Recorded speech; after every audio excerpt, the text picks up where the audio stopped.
To quote Rocky V, go for it.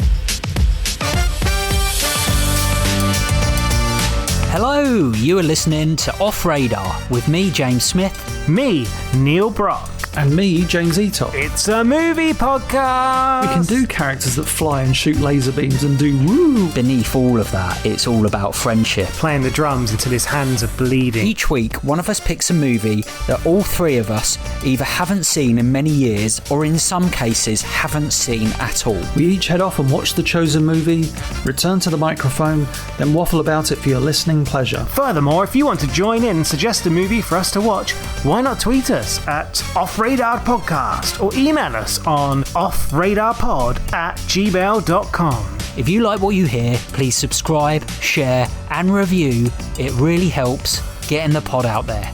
For now, strap in, turn the volume up and let's go Off Radar. I think you need to turn off Eatock's camera already. Hello and welcome again to Off Radar with James Eatock. Howdy. And Neil Brock. Why do I always get introduced last? What have I done? What have I done? It's just the way you're on my Zoom. You're in that order. Right, there you go, everyone. So well, you all know I'm not the favourite, We've that's fine. got a second Eatock. I could introduce him as well. Yeah, we should do. Hello. So yeah, that's all right. Yeah. This week, we are talking about a film that has just come out on Amazon called Palm Springs that Nige recommended that me and Eatock go away and watch. So Nige, tell us, well, why you picked this film and a little bit about what it's about. Well, some of you may have been listening to previous episodes of Off Radar and you may have heard us talking about the wonderful Groundhog Day. And really for me, I felt this film was almost like a modern, slightly tweaked, of course, not exactly the same. For a start, it doesn't have Bill Murray in, but a very similar kind of film, and that if you like Groundhog Day, you would probably go away and enjoy this film. So Palm Springs stars Andy Samberg, who you may recognise from things like Brooklyn Nine-Nine or The Lonely Planet. Not Lonely Planet, sorry. Not Lonely Planet. What are they bloody called? Is that Lonely Island? There you go, Lonely Island group. Lonely Planet. It's a really funny guy. And essentially, he is at a wedding, kind of in, I think, like a desert-y type place. Like, I can't remember. Well, Palm Springs. Palm Springs, nice. Yeah, in Palm Springs. And you see him kind of start out on this first day, and he's doing things you're thinking, oh, he obviously doesn't really give a crap about many things, and you're wondering what's going on. And lo and behold, it turns out that poor old Andy Samberg, Adam Sandler, Adam Sandler is Happy Gilmore. Imagine him in that. But it turns out that our lead character is basically reliving the same day over and over again. It's going to be a beautiful wedding. Good day so far? Today, tomorrow, it's all the same. You! What is going on? Hey, get out of the water!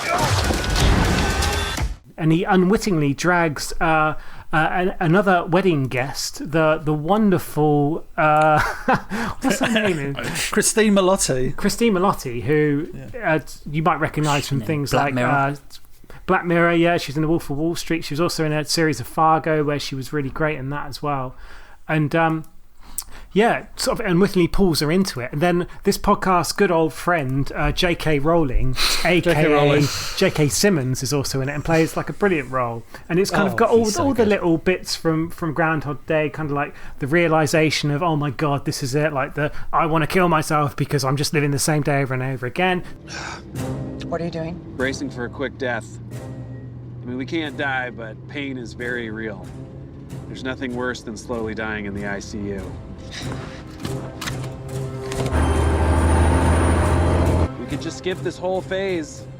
Go get a beer, you know? We're not. Whatever. See you tomorrow. The drinking, the sex, the sex with the sort of groom's dad and all sorts of crazy stuff. You're thinking, did that really happen? But it's just a really funny film, a really lovely film, and yeah, it's because it's brand new. Barely any of you have watched it already and have the opportunity to do so now. The second you fall asleep, it all just goes back to the start. I drove all the way back home to Austin, and I still woke up here. One time I smoked a bunch of crystal and made it all the way to Equatorial Guinea. It was a huge waste of time. I think it's worth pointing out when you say about him being in the same day that he unlike Groundhog Day, he's in the day already from the start of the film, whereas with Groundhog Day, we see the day, then when we go into the loop, if you like, whereas with this, he's been in that loop for who knows a very how long time. Yeah, so hence why he's doing things straight away without consequence, and you're thinking this guy he does not give a crap about what's going on around him. It seems quite content in the loop as well. So, everyone loves going to a wedding, don't they? Everyone loves that vibe where you can chill out, have a few drinks, like chat to bridesmaids and whatnot, and just be that guy. And he's obviously been doing that for rather a long time. So you liked it, Nige? I really enjoyed it. Like as I said in the previous podcast, I'm a massive fan of Groundhog Day, and I just found it quite refreshing. It was obviously watching it during kind of like lockdown. It was kind of that beautiful sunny sky, and gave you that kind of I want to be out and doing things, but also with that kind of sinister. Oh my goodness, this person's like in an awful situation, and how if at all can they kind of get out of it as well. And just a great cast, just really sort of snappy script, funny, enjoyable, and just like I could heartily recommend it to anyone. As said, well, not just people who enjoy Groundhog Day, although if you don't enjoy Groundhog Day you must be dead on the inside, but anyone who enjoys that would certainly, I think, get along with this. Well, I was worried when you recommended it, saying it's a bit like Groundhog Day, and I was like, okay, so we're going to have a film made in 2020 and we're going to have a time loop, which is something that's been done, quite a lot of times. And I was kind of worried that I would hate this film, like just looking at the poster, and that was about it. But I was pleasantly surprised, and I really enjoyed it. I really enjoyed the fact that he's a bit of a dick, again, a bit like Bill Murray in Groundhog Day. But he doesn't care. He's in this loop, and he's kind of made peace with being in this loop, which was not like Groundhog Day. In Groundhog Day, he wants to get out of it, whereas with this, he's actually scared to get out of it. He is living this life, and only when, like, his goal is to get with her, to get with Sarah, whereas in Groundhog Day, he's kind of, I want to get out of this loop. I've had enough. I'm going to kill myself.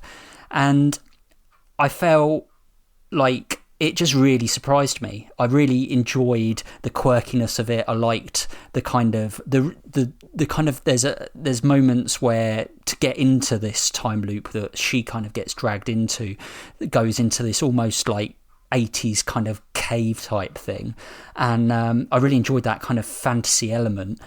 However, it was still quite a grounded film, if that makes sense. And maybe that's because the characters are so strong, you're at this wedding all the time. Like you say, it's meant to be the happiest day of your life. But actually, for him, it's probably the most miserable. So the contrast of that.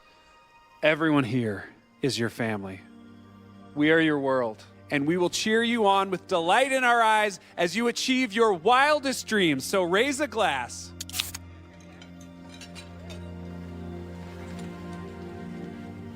We may be born lost,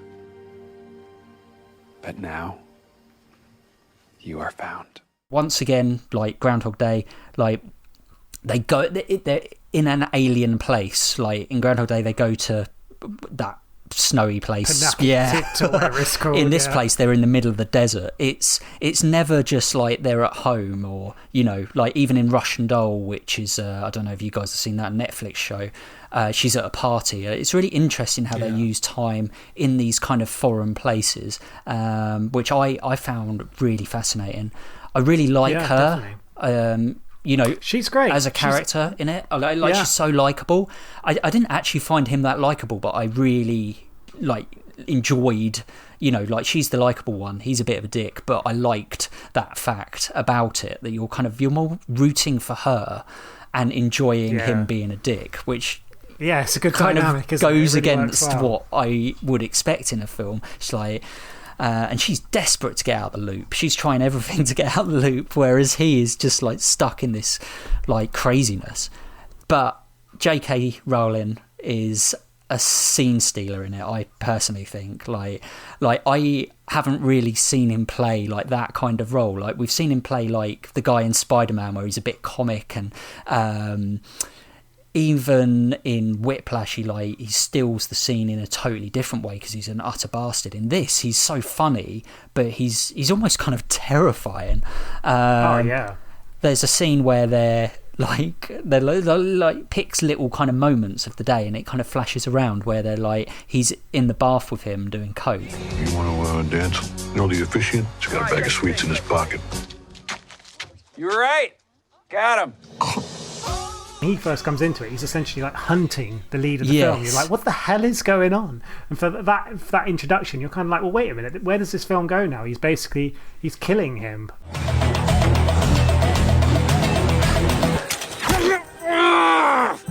You're a sick fuck, Roy! And obviously, that's when it kind of springs it on you, the sort of the sci-fi, I guess, element of the actual film. There's quite a few scenes that I really enjoyed, but there's a scene at the wedding where he's basically kind of choreographed his way through the wedding because he's done it so many times, and he kind of takes a drink off someone and catches a drunk uncle, and it's really clever. It has that kind of almost like 500 Days of Summer kind of, you know, like that kind of musical element, like just comes out of nowhere.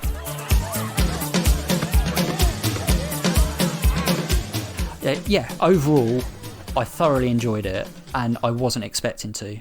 So it was a great choice. Oh, that's good. You were speaking about some of the characters you thought were a bit too out there. Yeah, like, you know, there's sometimes moments in it where I was laughing, but I was like, if they were in the film more, they would have annoyed me. It would have become too American Pie, like the brother, like the guy she cheats on with, the groom, and even the dad, who was really funny in the dental scene where she gets her teeth knocked out.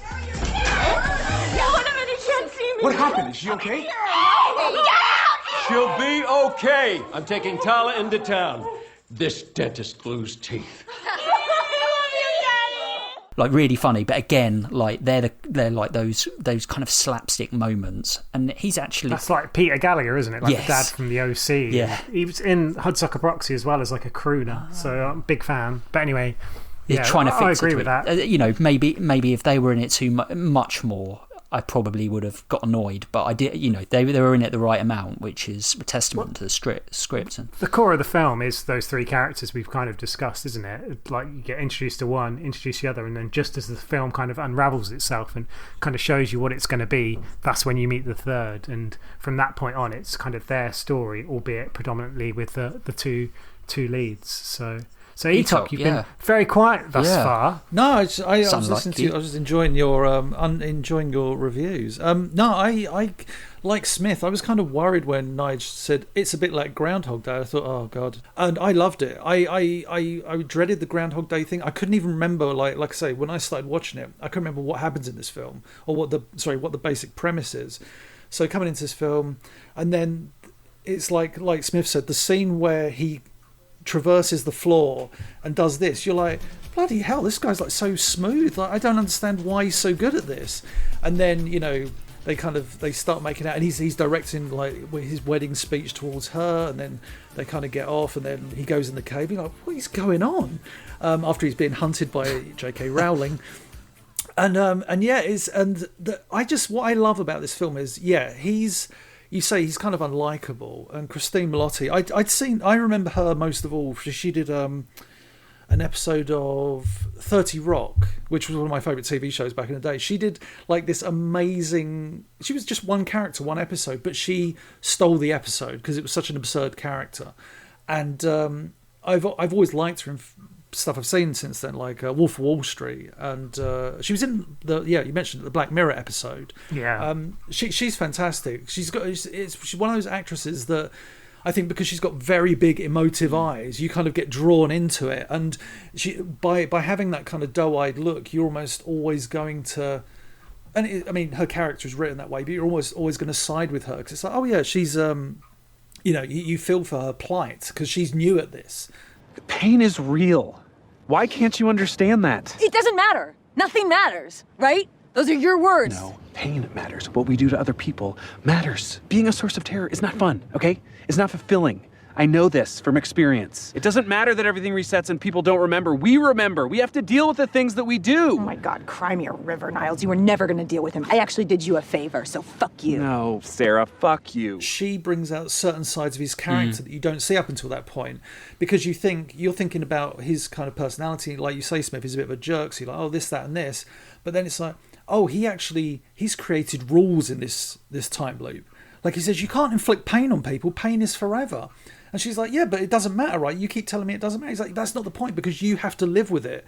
Then they have that scene, I think, where it's actually before then, they have the scene at the bonfire, and he's chatting. He says, he kind of implies that the longer this goes on, the more you can't remember. And I think that's the one part of the film that I was like, I kind of wish you'd followed up on that more. They kind of hint that he's been there so long, understandably, he started to forget certain aspects of his life prior to the day that he keeps living. I didn't find it hilariously laugh out loud funny. It was more like it was more drama than comedy, I found, and it was I thought it was a much deeper film than I think most people would give it credit for. I found it was a really beautiful love story, like, because I liked it in the sense of the moment he decides that he's in love with her, she's like, yeah, that's great, can we get out of here? You get one more sentence.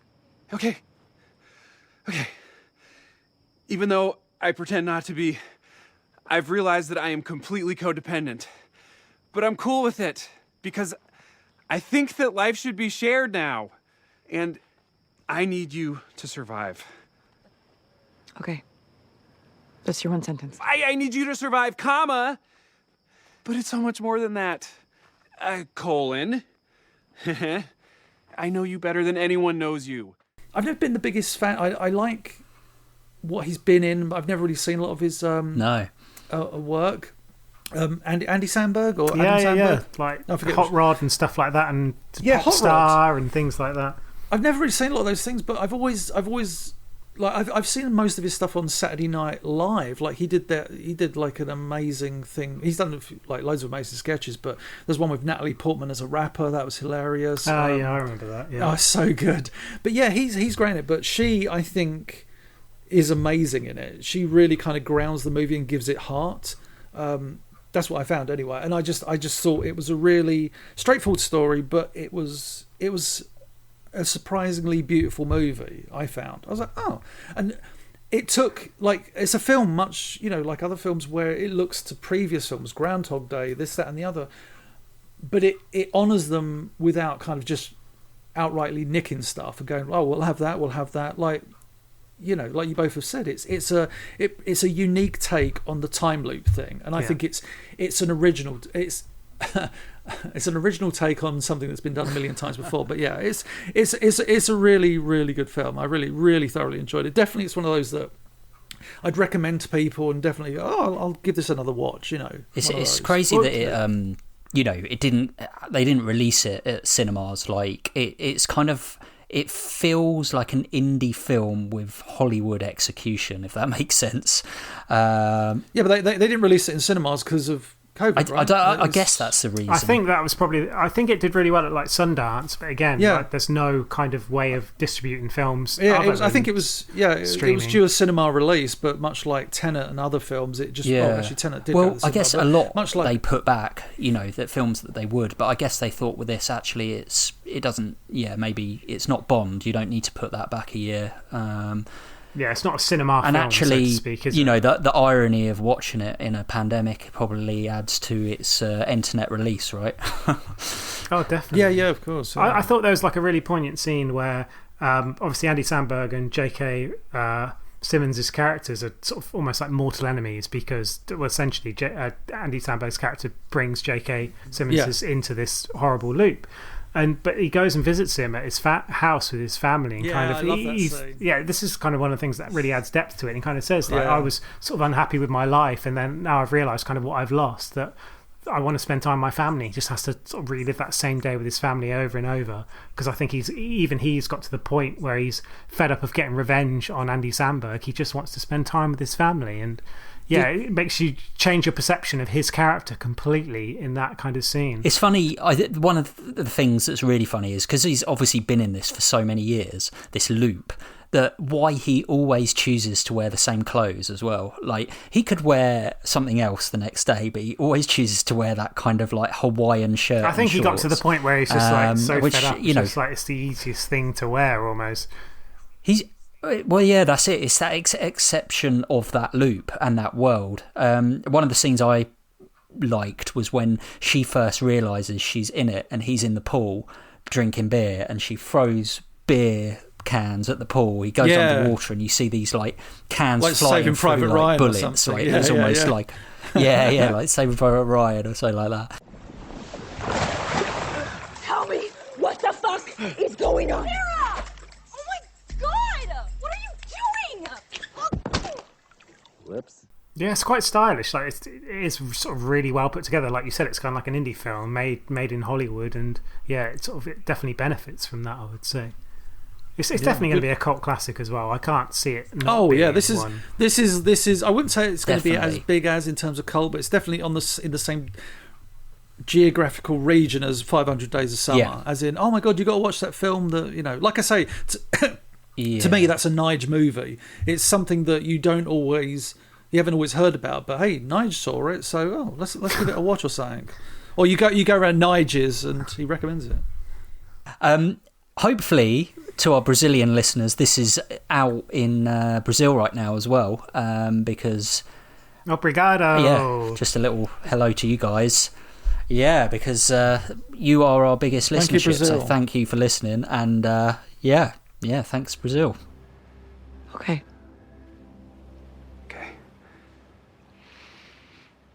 Come on. Let's see if we blow up and die.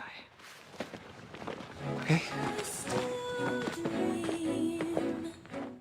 Okay, so yeah, Palm Springs. So let's do our ratings then. So, Etok. I would give this... this is a tricky one. It's not a 10 movie. It's not an average movie. I give this like 7.5. I'm going for 7.5, James Etok. I think I'll concur with that. I'll give that a 7.5 as well. Well, just because I'm bringing a little bit extra to the table, having recommended it, I'm actually going to give it an 8, which for me is a very high score. Generally, I only give films 8 or above if they were made in the 1980s, and maybe a couple in the 90s as well. But yeah, I really enjoyed it, and took me by surprise as well, and heartily recommend it. Where is he?